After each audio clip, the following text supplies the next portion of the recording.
Today, Russia has attacked Ukraine, and the devastation is so immense that you can't even imagine. People are witnessing destruction, flames, and ruin right before their eyes, helpless to do anything. Russia has claimed that they have caused so much devastation, leveling multiple cities.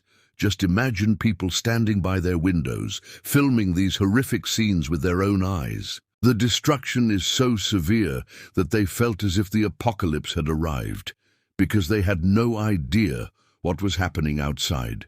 When they learned that attacks had been carried out in multiple cities, over 400 drones and 44 missiles were launched, the aftermath is even more terrifying. Russia's naval forces, army, and all other military branches have begun high-level drills, both at sea and on land, while the Air Force has been put on full high alert.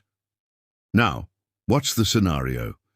You'll understand from a statement by Ukraine. Russia has informed America that they have launched the attack and warned them to step back and not support Ukraine. Trump, whatever you may say, is not an ally of Russia. He fears Russia, knowing they are dangerous people. He himself has said, "These are people who have been fighting for centuries, so we shouldn't pick fights with those whose profession is war." He claimed, "I want to make America great again, not get involved in wars." Though, it's a different matter that Trump has deceived many people. Now look at the scenario. Russia has told America, "Step back, don't interfere."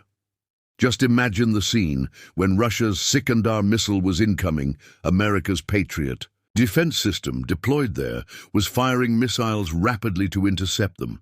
Had those missiles been stopped, today's devastation wouldn't have happened. The destruction is so severe that Ukraine has sent an urgent message to America: "Help us, or our cities will slip from our hands." Particularly, a southern region of Ukraine has warned that they are about to lose control because Russia is planning to capture it and cut them off from the Black Sea. Their navy is ready, and they have declared war with a massive, intense attack. "Help us!" They are desperately calling Washington. Now imagine the response they received. Today, Ukrainian media highlighted this, reporting that Ukraine said, "Peace talks have stalled," and added, "Now the children are fighting among themselves," meaning Ukraine and Russia should fight it out for now, and later they, America, will step in, just like in Yemen. That's their response to Ukraine. Meanwhile, Putin sent a message: "We've attacked, now you step back." Ukraine pleaded, "Help us. We are being destroyed. Our cities are slipping away." This is just the first attack. A series of strikes is coming, and they are planning massive devastation. "Please save us, send us defense missiles and supplies." But on the other side, Putin had already issued a threat, and Trump responded, "No, no, let them fight." Remember when India and Pakistan clashed? On the first day, Trump was asked, "What about the India-Pakistan war?" He replied, "They've been fighting over Kashmir for thousands of years," though he didn't know the Kashmir issue started in 1947. "Let them fight, they'll resolve it themselves." The next day, Jared Kushner echoed the same sentiment. Now, the White House officials have indirectly told Ukraine, "If you didn't have the courage to withstand an attack, you shouldn't have provoked one. You've already caused $7 billion in losses. Now they're going to wipe you out." Meanwhile, Putin has warned, "We've attacked, now stay back. We are preparing for further strikes." The real story is this: Putin took 72 hours for a reason. If it were just about attacking, he could have done it the next day. But he did two things. First, he claimed they targeted training centers and drone assembly sites based on intelligence gathered by their agents. "We precisely struck these locations." Of course, civilians were also killed. Anyone who claims civilians aren't casualties in war is lying.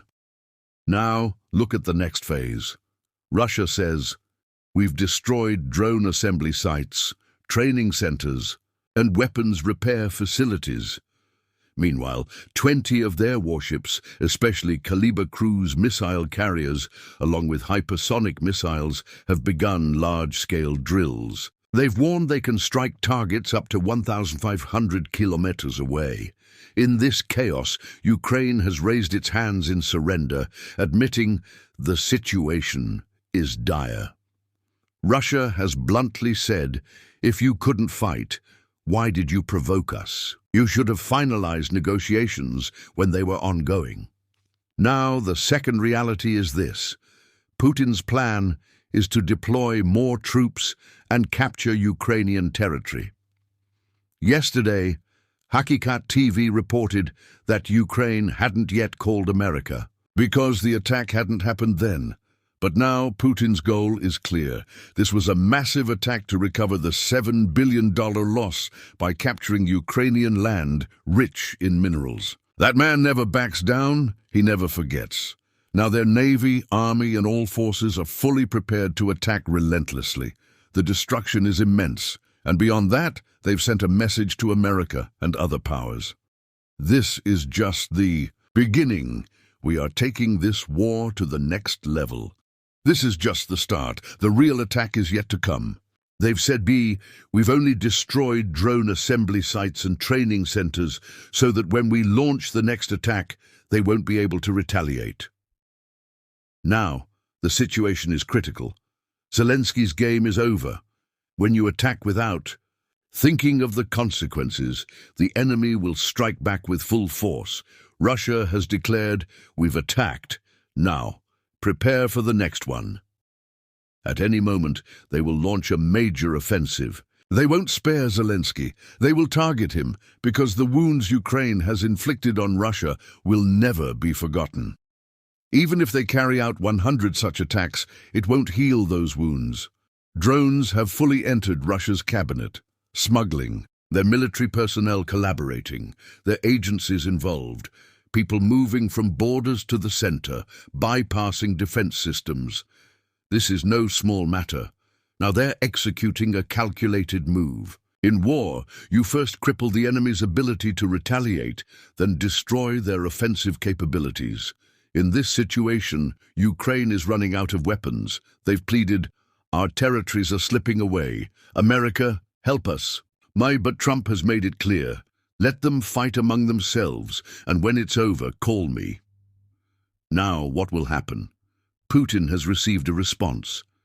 Let me capture their territories and teach them a lesson they'll never forget. 1. Thing is certain. Ukraine's fate is sealed. Russia has warned, this is just the beginning. The destruction in the next attack will be beyond imagination. All eyes are on Russian missiles. When will they strike next? In the second phase, the third, it's just like India had said. We carried out one phase, then another. India had planned 10 phases, but after 2, Trump intervened, and the war ended. Don't forget to subscribe to Hakikat TV, like the video, share it, and express your views in... Now the situation is escalating rapidly. Russia has made it clear. This is not just a one-time strike, but the beginning of a prolonged and devastating military campaign. The world is witnessing a brutal display of power, and Ukraine is left scrambling for survival.